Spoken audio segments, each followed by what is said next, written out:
Hello students, I am Rajkumar. I am going to teach you the next part of the English class 10th named the Ganga.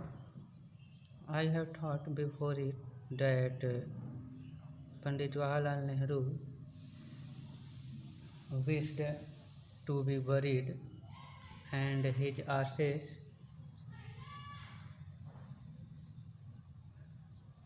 should be thrown in the Ganga, and after that we will study. Smiling and dancing in the morning sunlight, and dark and gloomy and full of mystery as the evening shadows fall. A narrow, slow and graceful stream in winter, and a vast roaring thing during the monsoon.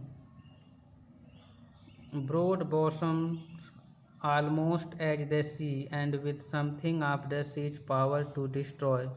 The Ganga has been to be a symbol and memory of the past of India, running into the present and flowing onto the Ganga, flowing onto the great ocean of the future.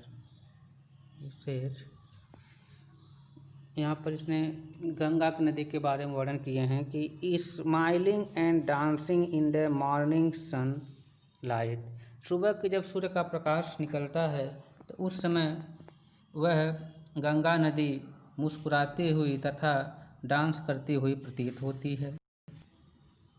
Dark and gloomy and full of mystery as the evening shadow falls, और अंधेरा और रहस्य से भर जाती है जैसे ही अंधेरा होता है।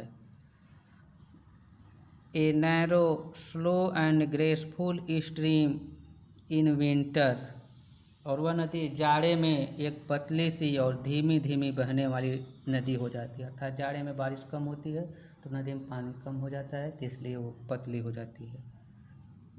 And a vast roaring thing during the monsoon, और वर्षा ऋतु में एक विशाल दहाड़ने वाली चीज के जैसे नदी दिखती है। Broad bosom almost as the sea, इतनी चौड़ी हो जाती है कि मानो समुद्र प्रतीत होती है।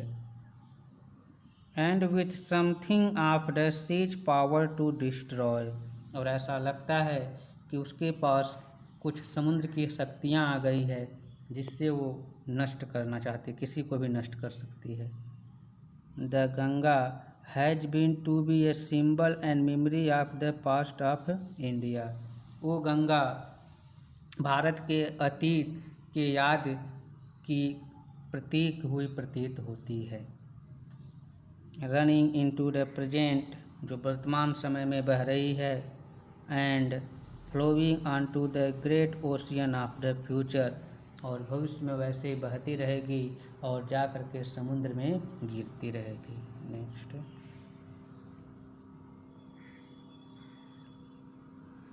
and though I have discarded much of the past tradition and custom, and am anxious that India should rid herself of all shackles that bind and constrain her, and divide her people, and suppress vast number of them, and prevent the free development of the body and the spirit.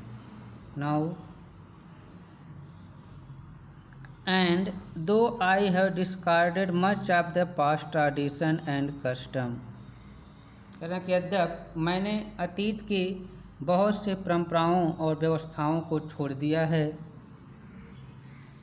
And an anxious that India should ride herself off our cycles, और अधिकांशतः चिंतित या उत्सुक रहता हूँ कि भारत सभी प्रकार के बंधनों से मुक्त होना चाहिए। ऐसे बंधन डैट बाइंड एंड कंस्ट्रेंट हर, जो उसको बांधे हुए हैं और उसको नियंत्रित किए हुए हैं। And divide her people and suppress vast number of them, और उनके लोगों को बांटे हुए हैं तथा ढेर सारे संख्या में लोगों को दबा करके रखे हैं। And prevent the free development of the body and spirit, और ऐसे बंधनों को वो छोड़ना चाहते हैं जो उसको रोके हुए हैं, जो शरीर और आत्मा के स्वतंत्र विकास को रोके हुए हैं। Though I seek all this yet I do not wish to cut myself off from that past completely. कह रहे हैं कि यद्यप मैं देखता हूँ कि अभी भी ये सभी चीज़ें, I do not wish to cut myself off from that past completely, उस अतीत की इन सभी चीज़ों से अपने आप को पूर्णतः अलग नहीं कर पाता हूँ।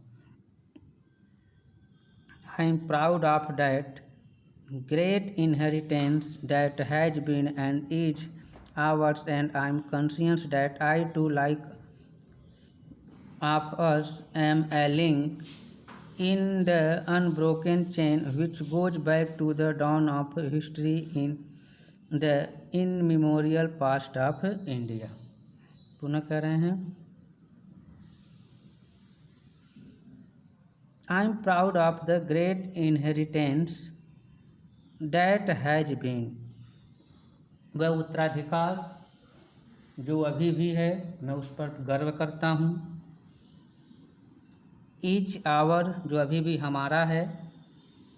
And I am conscious that I too like all of us, मैं बिल्कुल सोचता हूँ, सजग हूँ कि मैं भी हम में से सभी लोगों के जैसे am a link in the unbroken chain, एक कभी न टूटने वाले चैन का एक लिंक हूँ, कड़ी हूँ। Which goes back to the dawn of history in the immemorial past of India, जो भारत के इन मेमोरियल अतीत के इतिहास के उदय को आगे बढ़ाएगा। Next,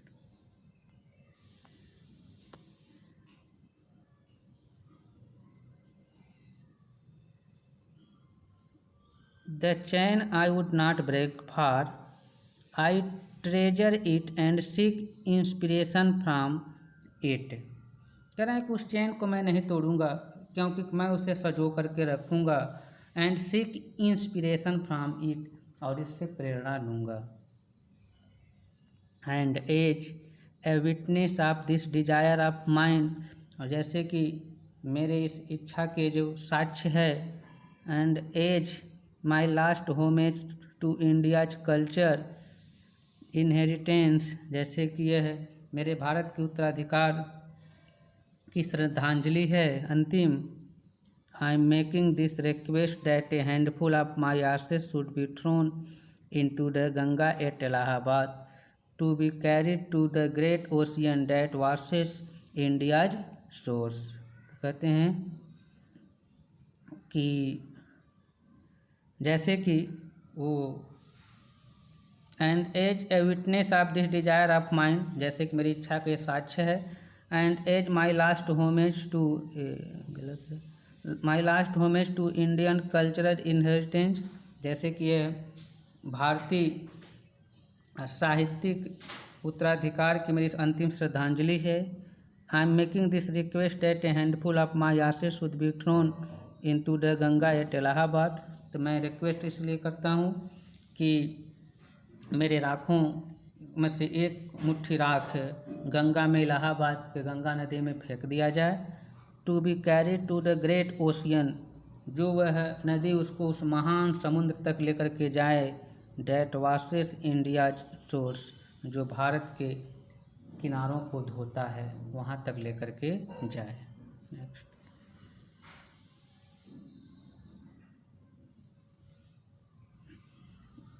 The major portion of my ashes should however be disposed of otherwise। मेरे राखों के जो बड़े पैमाने के हिस्से, अलग हिस्से हैं, उसको दूसरे तरीके से विसर्जित किया जाए। I want this to be carried high up into the air, मैं चाहता हूँ कि इन सभी चीज़ों को ऊपर आकाश में, हवा में ले जाया जाए। इन एन एरोप्लेन, एक एरोप्लेन में। And scattered from that height over the fields, और उस ऊंचाई से फील्ड के ऊपर छीट दिया जाए। Where the peasants of Indian toils, जहाँ पर भारत के पेशेंट्स किसान परिश्रम करते हैं, so that they might mingle with the dust, ताकि वे उसके धूल में मिल जाएं, एंड सोल ऑफ इंडिया, जो भारत के आत्मा में मिल जाएं, and become an indistinguishable part of India, और वो भारत के कभी न अलग होने वाले एक अंग बन जाएं।